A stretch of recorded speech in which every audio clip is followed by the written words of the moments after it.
Welcome to The Catch Up, a podcast from the Daily Catch where we take you inside the news. My name is Walter Mullin, and I'm the publisher of the Daily Catch.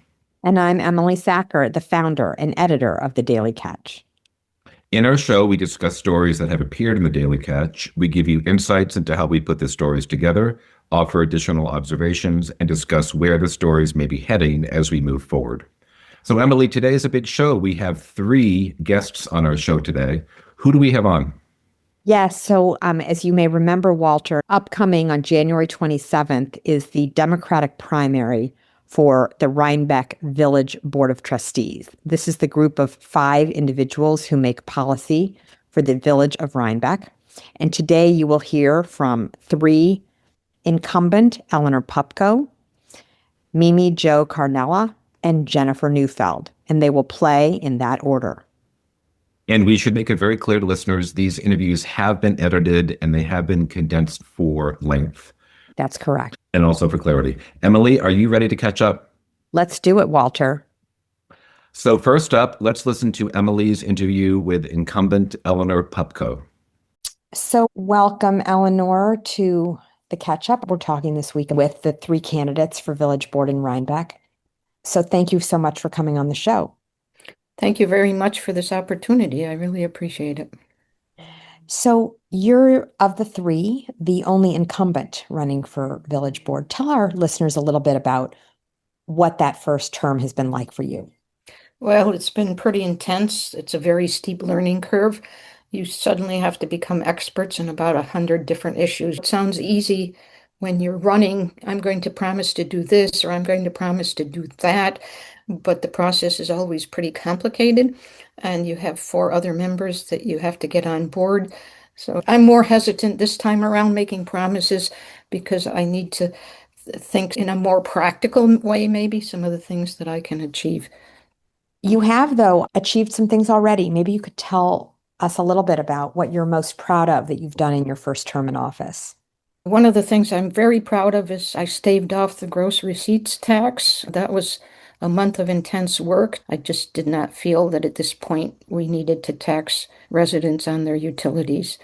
Another thing that happened was shortly before being sworn in, I noticed that water was pooling at the 4 ADA compliant cutouts around the village hall where East Market and Center Street meet.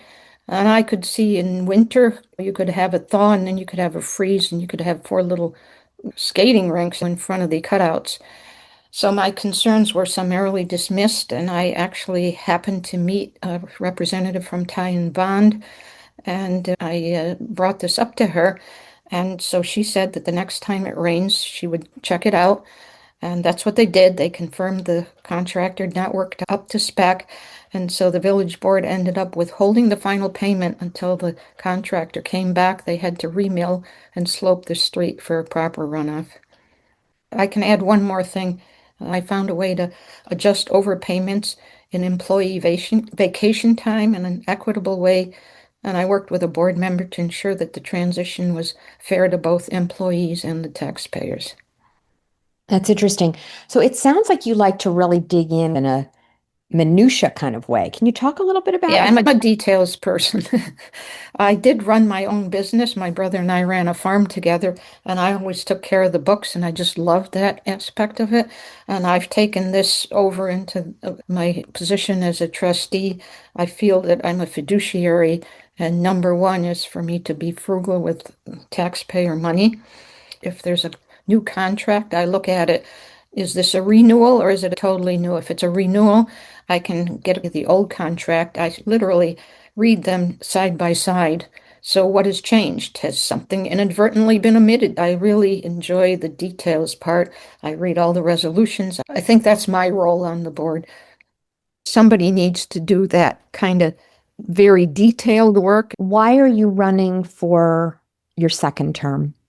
Well, I always tell my students that there's 2 R's. There's rights and responsibilities, and people tend to focus on rights. But I tell them that in a democracy, you have a tremendous responsibility, and that is to give back.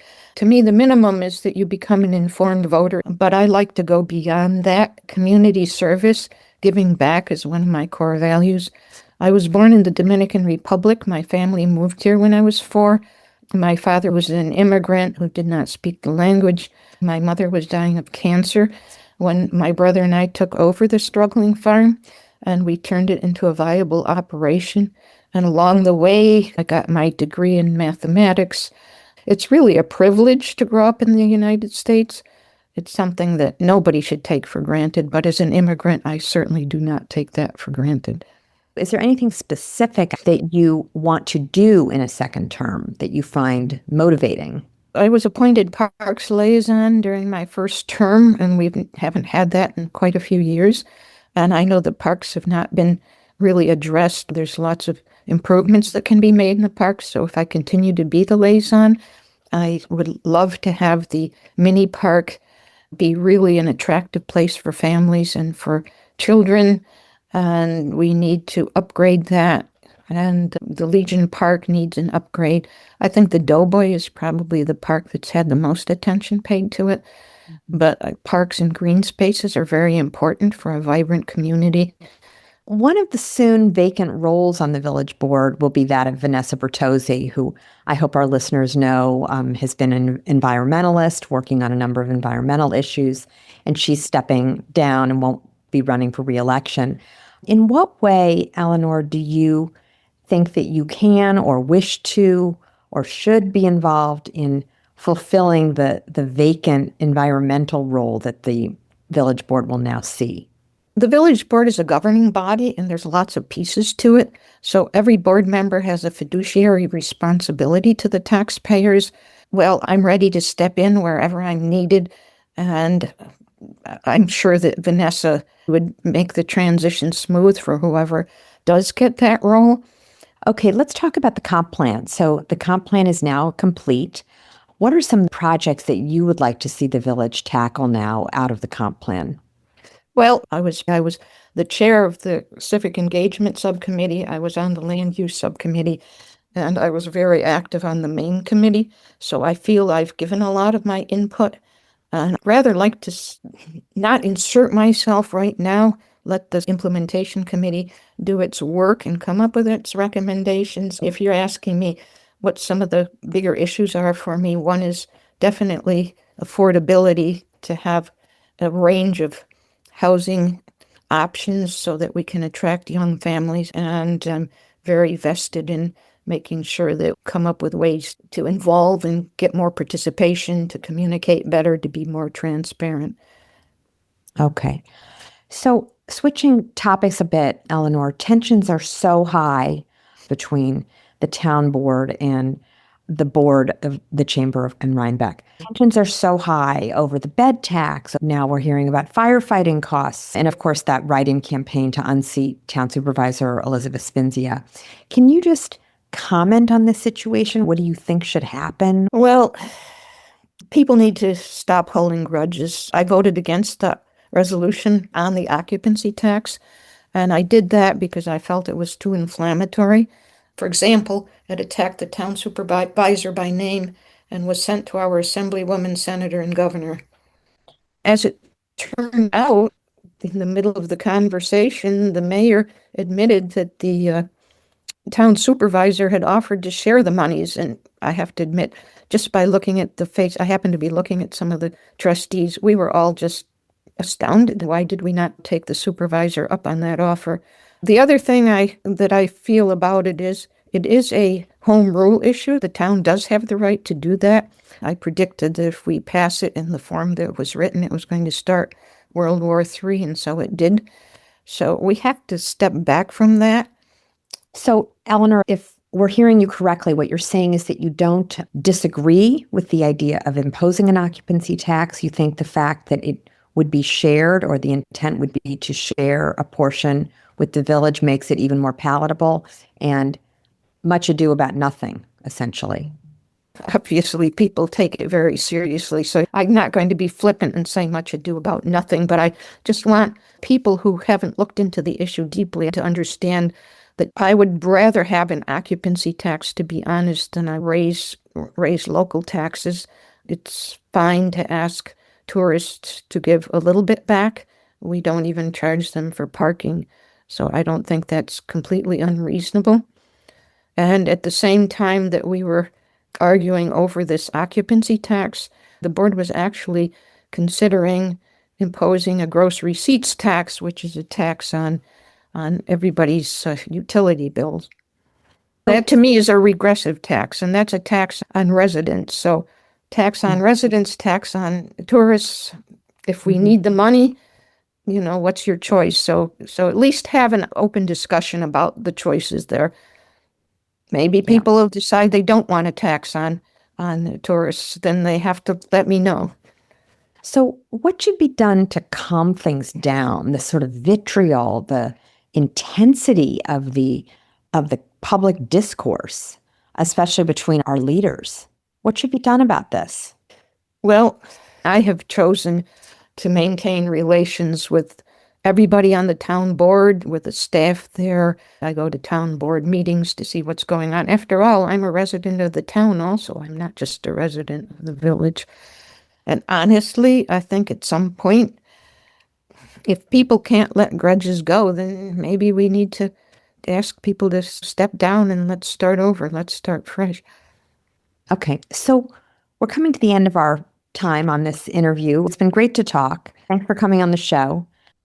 That was very interesting, Emily. So my impression of Eleanor is she's a real worker. She loves to dig in and work on the contracts and get down into the weeds, which is important in that role. If you like to have someone reading your contracts, Eleanor Pupko seems to be the woman for you. Great. Let's move on. Our second interview is with newcomer Mimi Jo Carnella. Let's listen to Emily and Mimi talk. So Mimi, welcome to the Catch Up. We're so glad to have you on today. And of course, the topic that we're going to be talking about is Rhinebeck Village Board. So let's just start with some basics. Why are you running for Village Board? Why am I running? Well, first, thank you for having me. And I'm looking forward to this conversation. But I will jump right into answering the question. And it's really, I'm an active volunteer and board member of multiple organizations within our community already. And I feel that, I've worked through my civic activities with Vanessa Bertozzi, with Lydia Slaby, and I know Gary Bassett from Rotary. So I know that I would work well with at least those three. I understand Vanessa won't be there, but just in general. I currently sit on the Climate Smart Task Force. I'm also, have worked on the Climate Action Plan. And I know that as Vanessa steps down, they're looking to have a liaison with climate initiatives. And that would be where I would like to be. It's just a natural link for me. That actually funnels directly into my next question, which is, okay.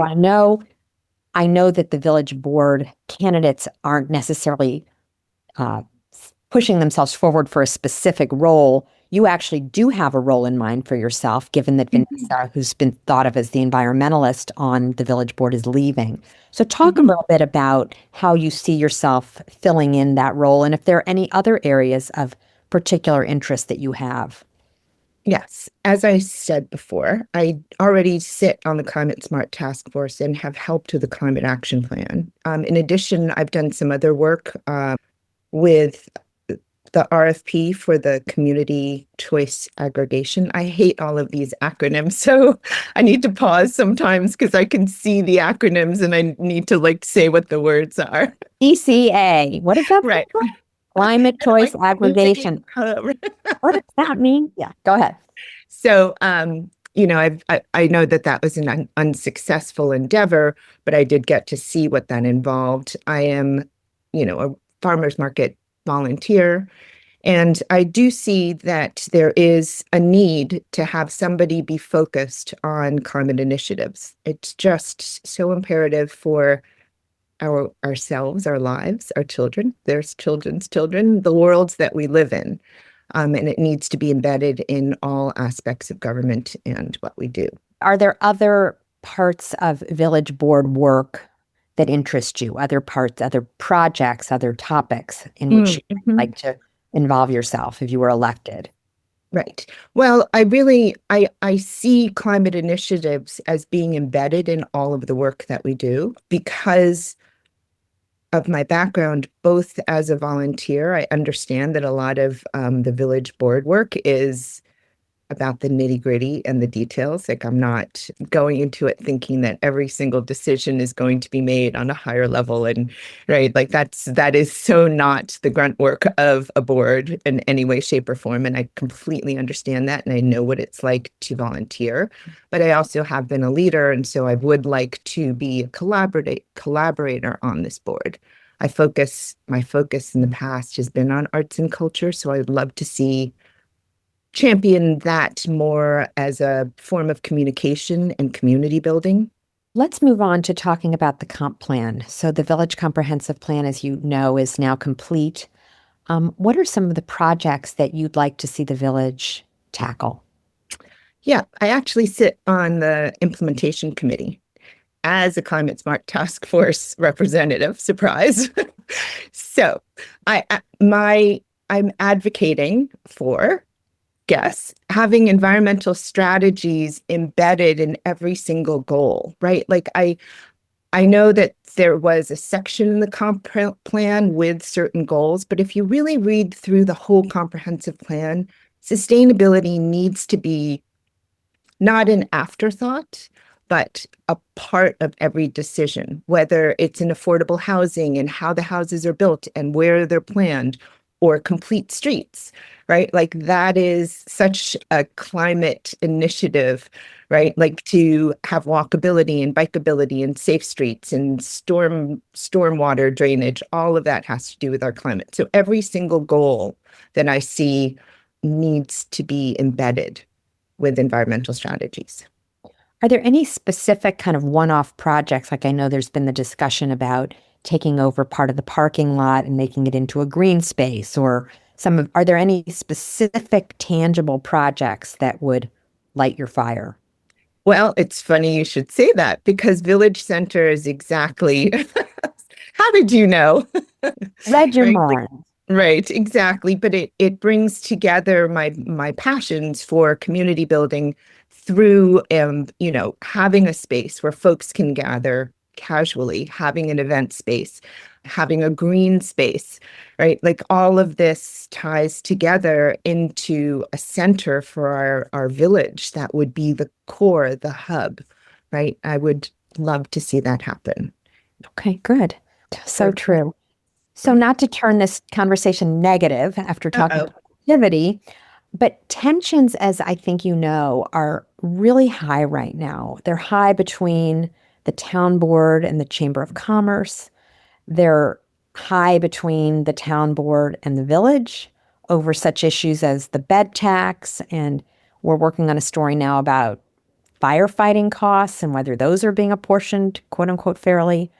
And of late, the write-in campaign to unseat Town Supervisor Elizabeth Spinzia, which was affiliated with, as you mentioned, with Gary Bassett, the mayor. I just would love you to comment on what are you observing from what you're seeing, and what do you think should be done or could be done? Yeah, I don't think that I can give you an educated opinion on some of these issues, because I'm very analytical as well as collaborative. So I need to see data, right? I need to see the facts. I need to see the numbers. Fundamentally, I think that, yeah, you can look at it as a whole and there's all this tension. Or what I believe, being the analytical person that I am, is you break everything up.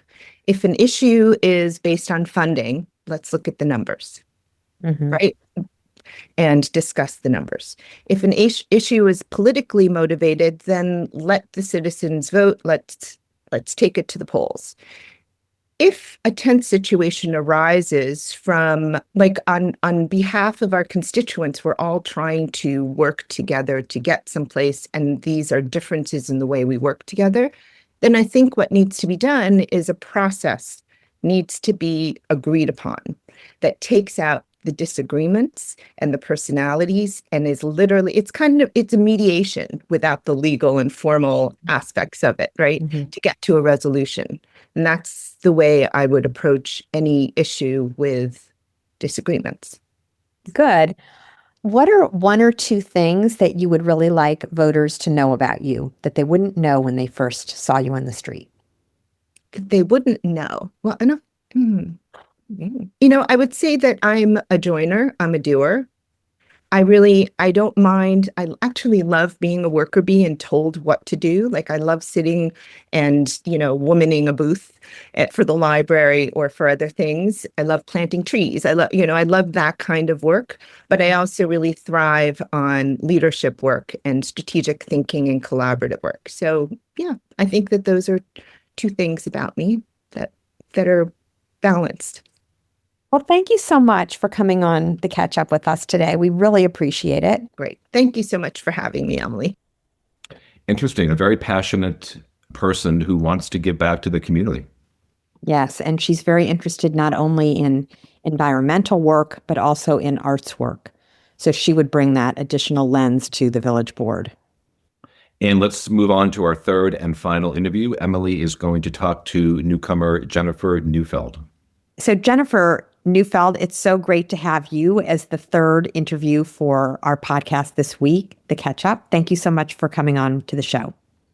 And thank you for having me. So tell us first, why are you running for village board? So I'm from Rhinebeck. I care a lot about how this village is working from day to day. And I think we are in a moment in time when good coordination and clear leadership really matter. Rhinebeck's done a lot of really great work, thoughtful planning, good work over many years. And the challenge really isn't vision at this time. It's making sure that the planning that's been happening actually guides decisions in a consistent, connected way, especially when there's pressure.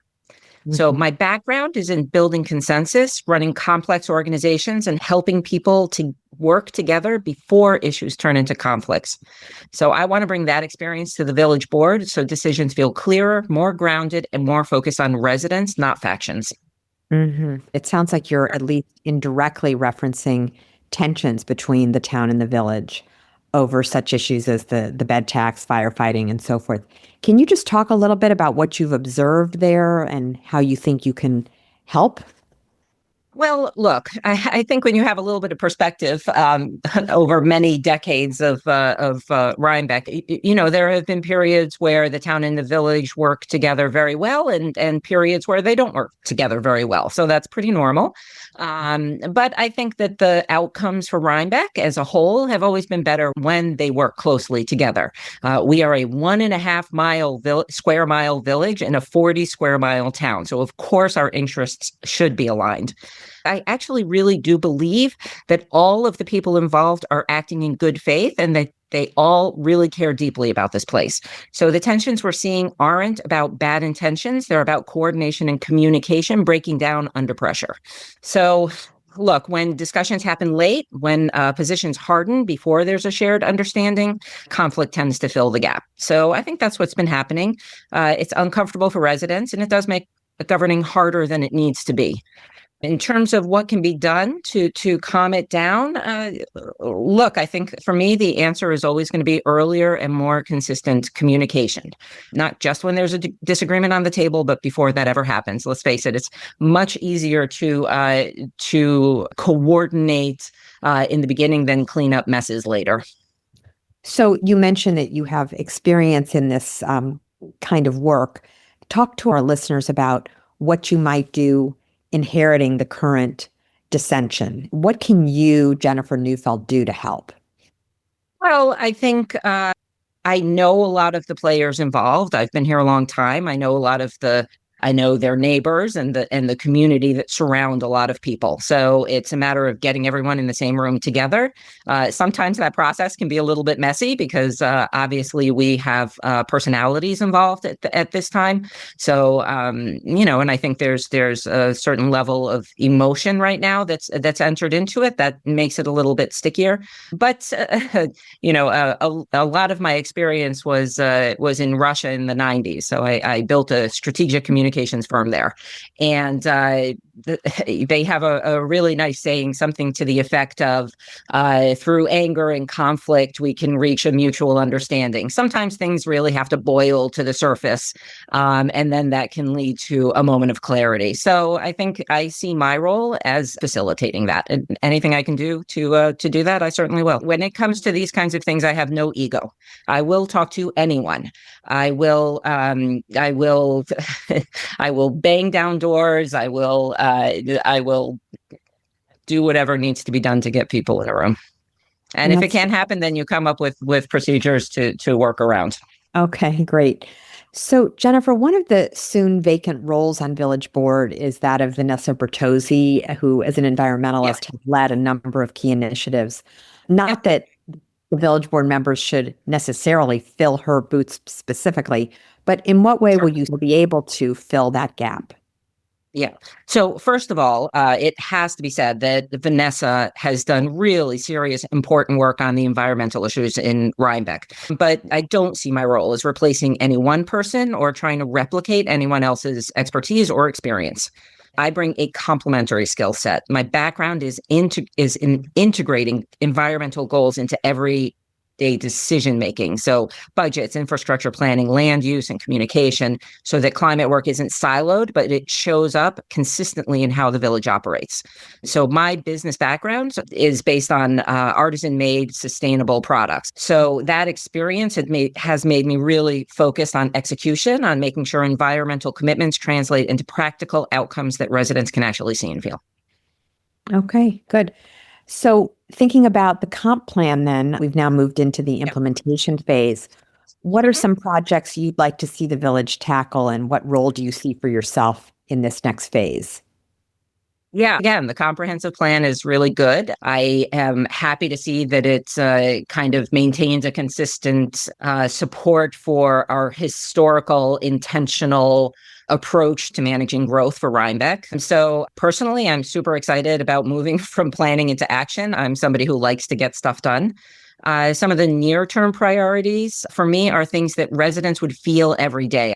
So those are things like walkability and safety, making parking work better, supporting thoughtful housing options like the ADUs, and then, of course, continuing the climate smart implementation in really visible ways, getting more people involved with the composting and these kinds of things. Okay, great. So, of course, the town has a Democratic committee and a Democratic club. What is your understanding of the role that each of these organizations is playing and should play? Yeah, for me, it's pretty straightforward. So the Democratic Committee has a formal role in party organization and endorsements. And the Democratic Club is more of a community space for discussion, engagement, and civic participation. So I would look at it like Democratic Committee is more the operation side of things, and the Democratic Club is more the outreach side of things. For me, that keeps it very clear and easy. I appreciate both of them. I mean, Michael and John are the reason that I got into this race. The both of them have incredibly strong skills in what they do, and I am super appreciative of both of them. Other than being a Democrat, though, I don't actually have a formal role with either the club or the committee, and I'm not officially a member of either of them. So you're alluding to Michael Slaby, the chair of the Democratic Committee, and I assume John Rossi of the Correct. Democratic Club. I think, like a lot of Democrats, since the recent election, our presidential election, and in the face of what's happening nationally, I've really been struggling to to do something meaningful.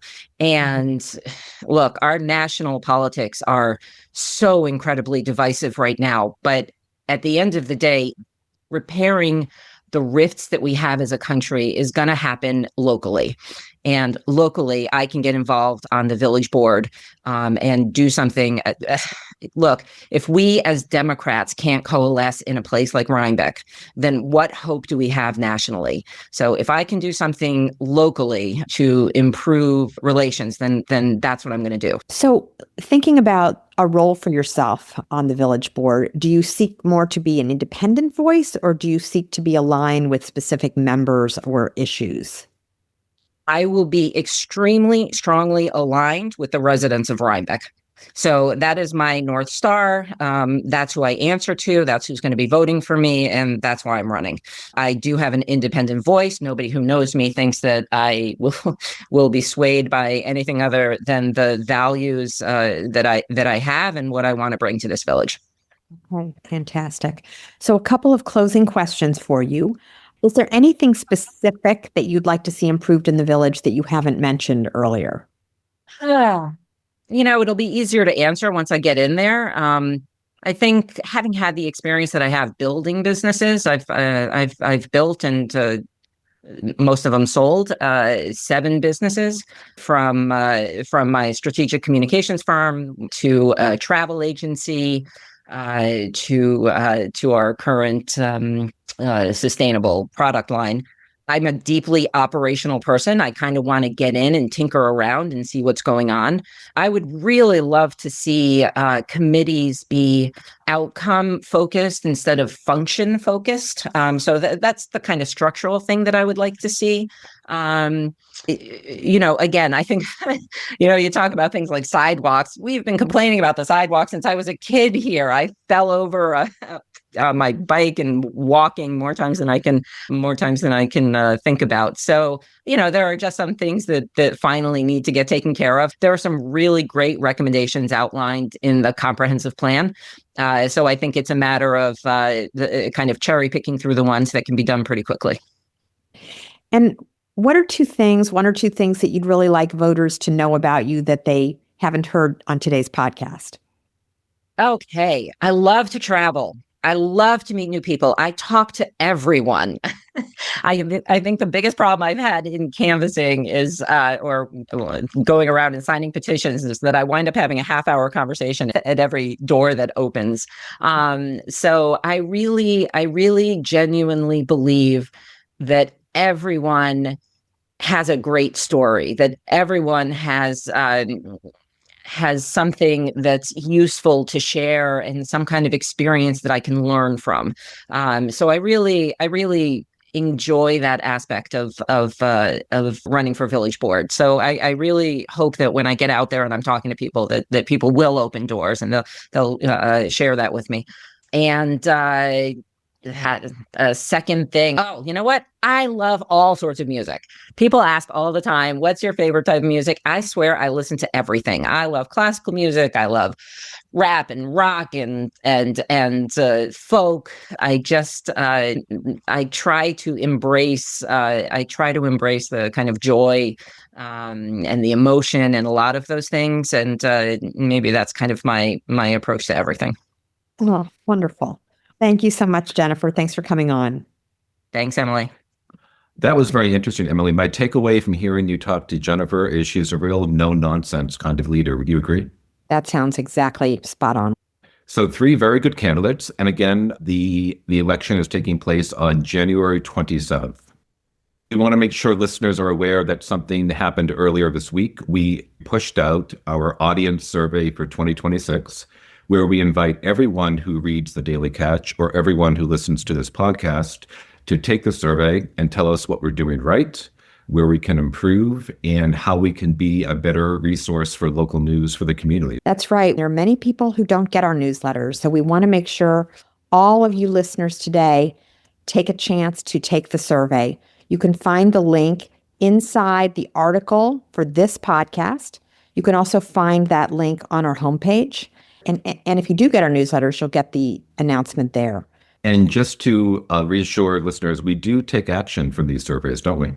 Absolutely. For example, one of the things we're asking our readers about in this survey is whether they would like to see us spend more time and more resources covering some communities around our community, our direct Red Hook and Rhinebeck and Clinton catchment area. Should we, for example, spend more time looking at county government? Should we do some stories periodically on Hudson or Hyde Park? And we will directly act on that information that our readers provide to us. I know, Walter, you had some questions that you put into the survey. What was of interest to you? I think just learning more about how people use our newsletters is going to be interesting. Learning more about what other coverage readers might want. And we'd like to try to have surveys completed by the end of January. This concludes our episode of The Catch Up. If you like our broadcast, please be sure to subscribe or follow on your favorite platform, and you'll be notified every time we drop a new show. Thank you to Matty Rosenberg and Jen Hammoud at Radio Free Rhinecilff for their help producing today's show, and thank you to Esther Martell for her help with editing. Emily, it's always a pleasure to catch up with you. It is such a joy. Thank you, Walter.